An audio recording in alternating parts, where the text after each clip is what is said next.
বন্ধুরা, আশা করি আপনারা সবাই সুস্থ আছেন, ভালো আছেন। আজকে দই দিয়ে ময়দা মেখেছি, মেখে রুটি করছি। এটাতে খুব সুন্দর নরম হয়। এর মধ্যে অল্প আটা আছে আর দই দিয়ে পুরো মাখা, এই আর কি। মটর ডাল দিয়ে কোনোদিন রুটি খাইনি, আজকে মটর ডাল দিয়ে রুটি খাচ্ছি।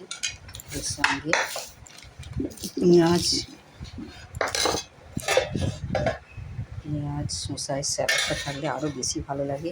এর মধ্যে একটু রসুন ফোড়ন দিচ্ছি, শুকনো লঙ্কা, জিরে আর কাঁচা লঙ্কা, এই আর কি।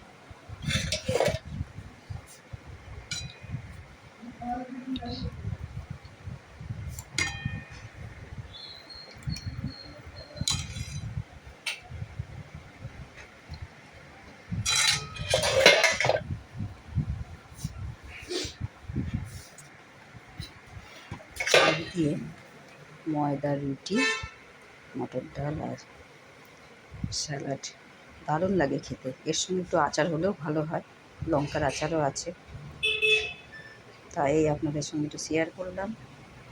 এই একটু লঙ্কার আচার নেওয়া হলো, দারুণ লাগে। আপনারাও মাঝে মাঝে বানিয়ে খাবেন। সবাই ভালো থাকুন।